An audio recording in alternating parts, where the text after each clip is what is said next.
Hello and welcome back to the Cozy Design Studio, or if you're new here, welcome. My name is Nick, and I like talking about all things cozy.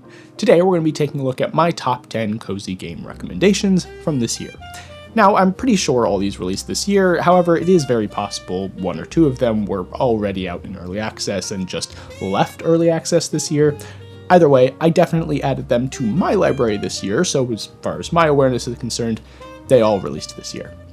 Also, I'm not going to be naming one definitive cozy game of the year because I think all of these games really do just deserve recognition, and I think they all do a really great job with what they're trying to do. Also, I'm not really one for competition anyway, and I think that would really just needlessly denigrate some games and not others, and that isn't what this channel is about. Regardless of all of that though, these are my top 10 cozy games from this year that I think are worth your time.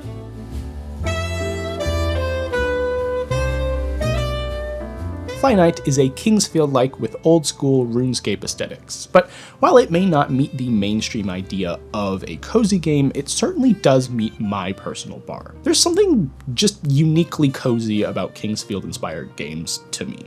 They are always so atmospheric, and while the combat tends to be on the harder and less forgiving side, it's never the real focus of the game, at least not the way that I play. For me, the real draw to these games is the worlds you get to explore and the feelings they're able to create with each one.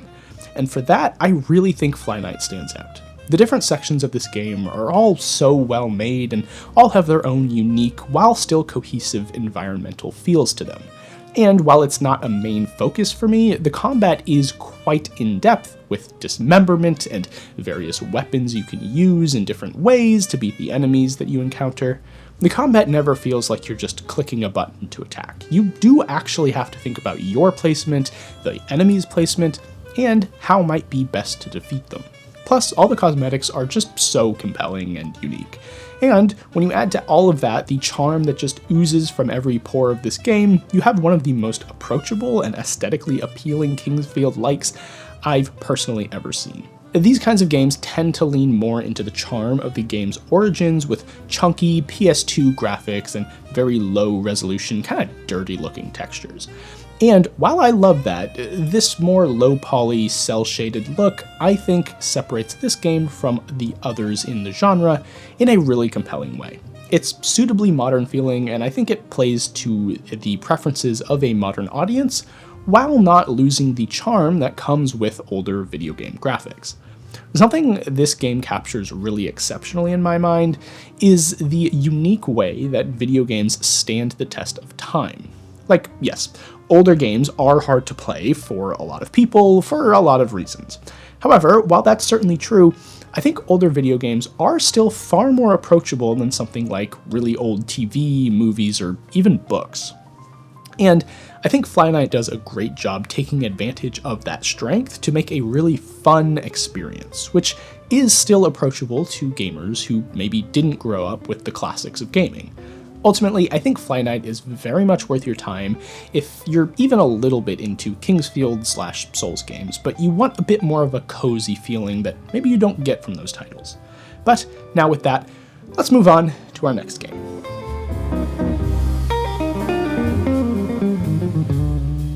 Cast and Chill is one of those cozy games that really meets the criteria for almost everyone. It's a pixel art, idle fishing game which takes you to all kinds of different locations to discover new fish, win local trophies, and upgrade your equipment. This game is perfect for anyone who wants a game they can just kind of have going on a side monitor while they work on other things, because while I personally think the game is most fun when you're actively playing it, they do let you toggle between active and idle gameplay, which allows you to pretty easily leave it running in the background and have the calming sounds of fishing while you work, and then when you want to take a break, you can just click back over to the game and pick up where you left off. As far as mechanics go, it's very simple. You choose the rod and lure that you want to use depending on the fish that you're trying to catch, and then you just throw out your line and wait for a bite. There is a bit of skill involved in reeling in your catch, but it's not so much you would get frustrated, and it's really just there to push you to upgrade your kit. Once you have a good amount of different rods and lures to choose from, catching fish is kind of a breeze. And even cooler, when you switch into idle mode, you still make money, albeit at a lower rate, but all the time you have the game going on in the background, you can be making money, and then when you hop back in, you can make an upgrade or two. I'm not usually all that interested in idle games, I just don't really see the point in a game just sitting in the background working away while you have no input, but this game has certainly changed my mind, at least a little bit, to be more interested in idle games. And nowhere is that more evident than in our next game.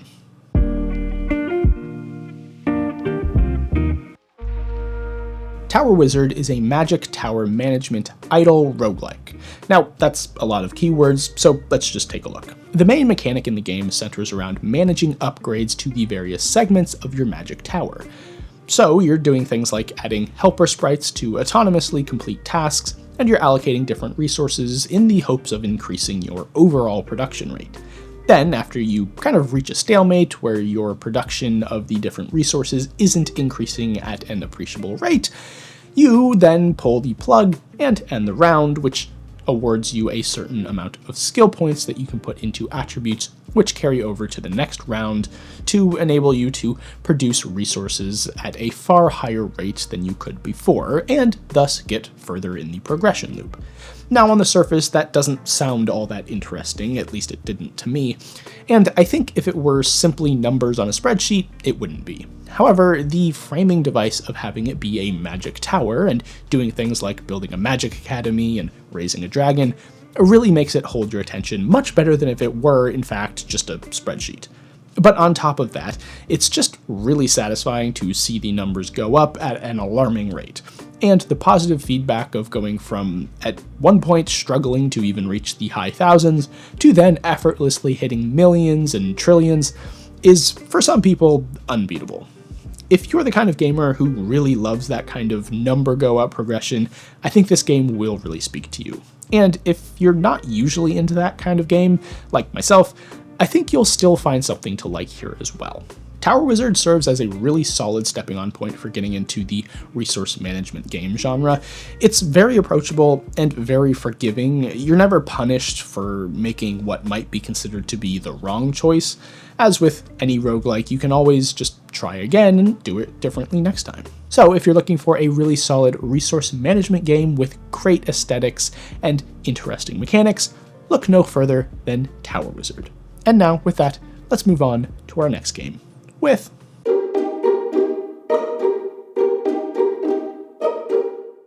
Now, Tales of the Shire is a bit of a controversial pick.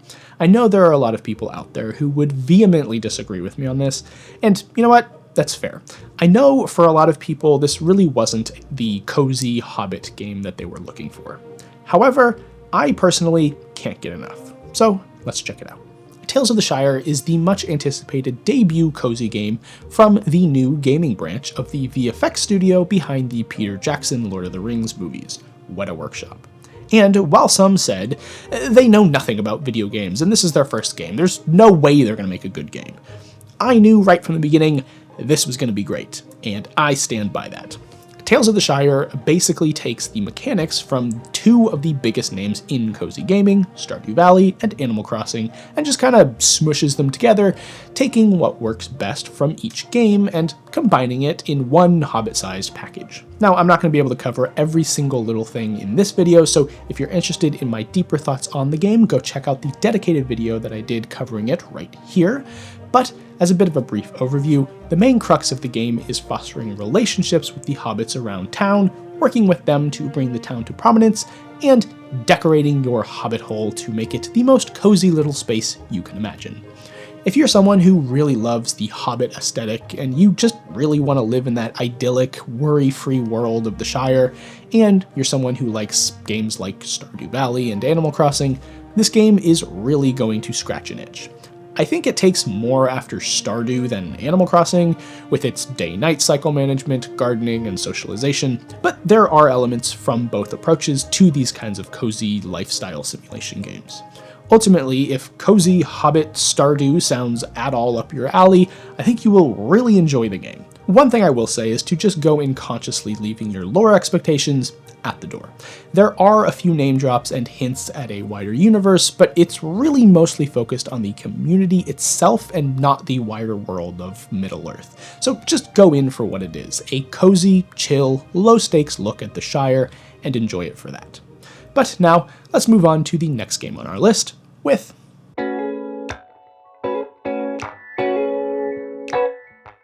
Tiny Bookshop is probably what I would call an archetypal cozy game. It's got everything I want out of my tiny bookshop management game.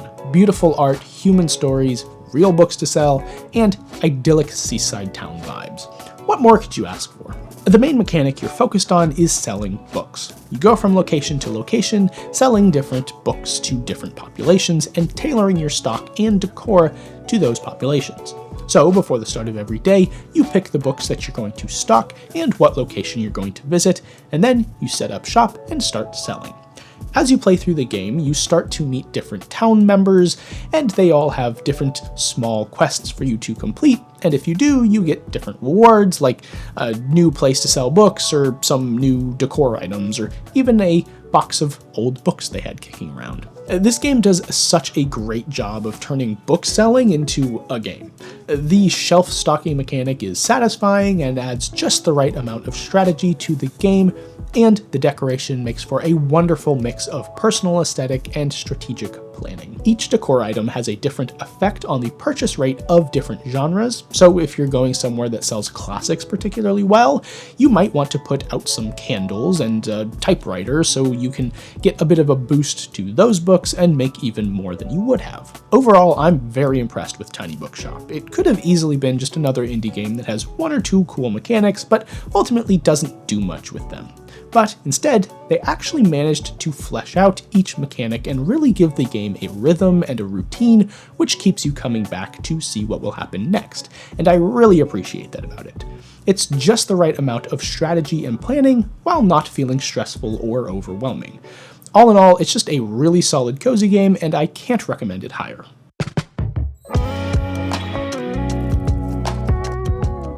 Whisper of the House is such a cute little cozy room decoration game, but instead of doing what a lot of room decoration games do, where they just kind of give you a room and say, okay, now decorate, Whisper of the House injects a story, and in my opinion, they do a really great job at it. The basics of the room decoration are pretty standard. You unbox a bunch of different items and place them around the room, and the framing device is that you're doing this as a business, so you always have new houses to decorate and new little puzzles to solve.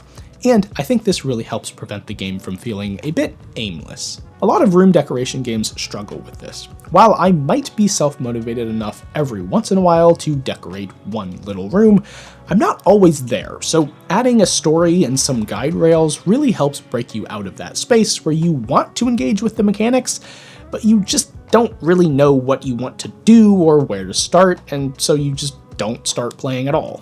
So I think it was a really great idea for them to give the game a bit of a narrative and some running mysteries to solve to really keep you engaged. And if you're someone who really enjoys these kinds of games, but does want a bit more structure from them than simple free reign to do whatever you want, I think you're really going to appreciate Whisper of the House. Now, when I tried the game earlier this year, it was still just a demo, and I wasn't sure if they were going to be injecting a bunch of gacha mechanics in the game because they already have a built-in gacha game to get new decor items for your own house, so I wasn't sure if they were going to start offering the ability to purchase tickets for that with real money. And if they did, I would very much think that's a bad thing. However, it looks like they aren't planning to do that, at least they haven't yet, so I still feel comfortable recommending the game. And as long as those gacha games continue to only use in-game currency, I will be happy to. It's a really great entry in a genre which I think doesn't get quite enough experimentation. So while it does commit what regular viewers of my videos will know I consider to be a cardinal sin of room decoration games, locking item rotation to just 4 isometric directions, it is pixel art, so I can kind of accept it. Plus, the rest of the game is just so compelling, I think I can look past this one flaw. But that's going to do it for this game. Go check it out if you're interested, and now we will be moving on to our next game.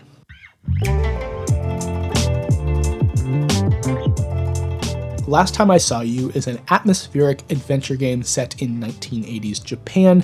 And what really makes it stand out is its fully hand-drawn and animated art. This is something that whenever I see it in a game, I always really love. There's just something about hand-drawn art that adds unique style and energy to a game that 3D art just doesn't manage.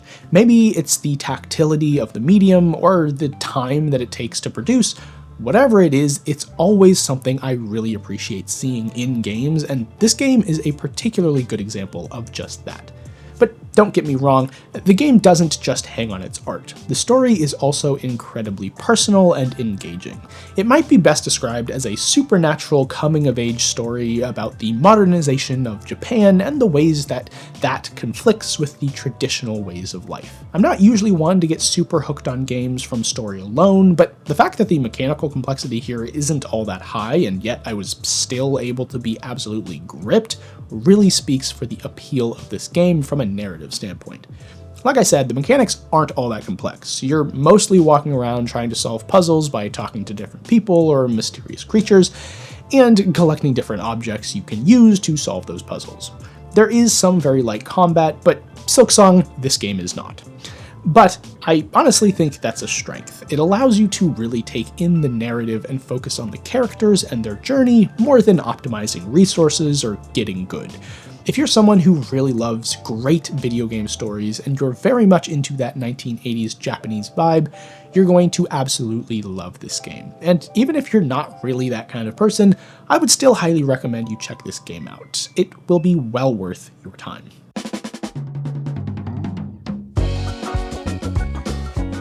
Starbirds is a game from the same people who made another cozy gaming favorite I see all the time in my comments, Dorfromantik, in collaboration with the science communication YouTube channel Kurzgesagt. But where Dorfromantik was a city building and puzzle game, Starbirds is an intergalactic asteroid base building and resource management game set in the world of Kurzgesagt. We get to join a crew of bird astronauts in their adventure to discover new elements and travel across galaxies to visit brave new worlds.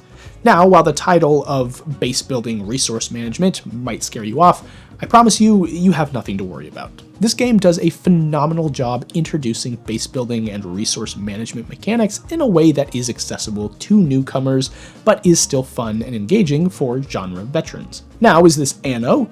No, but I do think that's a strength. This game does a phenomenal job bringing these genres of games to a new audience without alienating the old audience. And they do this by not forcing you into using hyper-optimized routes and setups, but still allowing you to get into the weeds with that when and if you want to. Now, I'm not someone who knows very much about these kinds of games, and I'm certainly not what you would call a genre veteran, and I'm not even particularly interested in the genre, but I think Starbirds did a really great job taking me from not really caring at all about it to actually understanding why people might like these kinds of games. If you're even a little interested in base building and resource management, or even if you're not, I think Starbirds is absolutely worth a shot.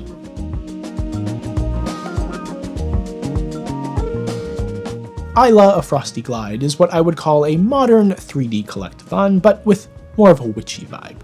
And also skateboards. The main mechanic you're going to be introduced to right from the jump is your skate broom, a whimsical combination of skateboard and magic broom. Now, this will allow you to glide from place to place, and it will also be your main platforming tool. As you go, you unlock all kinds of secrets and collect tons of cute outfits and ability unlocks. If you're someone who really enjoys a good collectathon, I think this game will really scratch that itch pretty well. It's the perfect game to play on the couch on a chilly day inside, maybe with a warm beverage at your side. It's low stress, the mechanics are incredibly fun to interact with, and the cosmetics are endlessly cozy.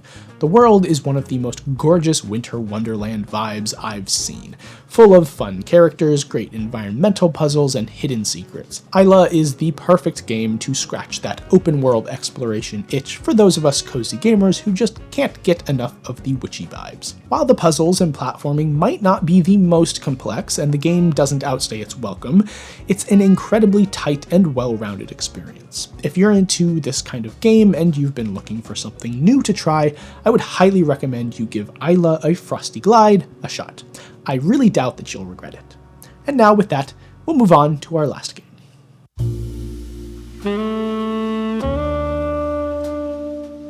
Cozy Crunch is a cat lover's dream. You play as a cute little kitty running around in the forest, crunching all the leaves you come across, collecting their bits, and trading them in for upgrades to your leaf crunching abilities. Mechanically, that's it, but that really doesn't convey the charm of this game. The pixel art is gorgeous and the sound design really does stand out. Every time you crunch a leaf, you get a wonderful audio cue, and your cat's little chirps are just some of the most adorable things ever. And on top of how cute it is, the progression is also just really satisfying, and unlocking new areas with new leaf types is always a fun time. Not to mention all the upgrades that you can make to your cat, be it the ability to run faster, collect more leaf bits from each leaf, or the ability to change what your little kitty looks like. It's always a blast to make your way through the game. And customizing your little guy allows you to really make your kitty your own. If you maybe have a cat at home and you want to see your little guy represented, you get plenty of options to do just that. You can change just about everything about how your cat looks, and it's really fun to see what combinations you can come up with.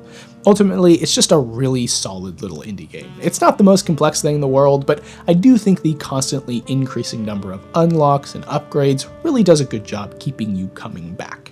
And the just plain satisfying nature of the mechanics really does a great job keeping you interested. And I mean, who doesn't want to customize their little kitty? Now that's just about all the time we have for today's video. I hope you found this video entertaining, and maybe I've even helped you find a new cozy game or two. If I have, make sure you leave a comment down below. I always love hearing what you have to say down there. And if you're interested in having a bit more of an in-depth conversation about the cozy games that you love, or anything else, make sure you go check out our channel Discord, where you will find all manner of like-minded cozy gamers to chat with. But now I'll just say thank you so much for watching. Don't forget to like, subscribe, and ring the bell. I hope you have a wonderful rest of your 2025. I'll see you next year, and as always, happy gaming.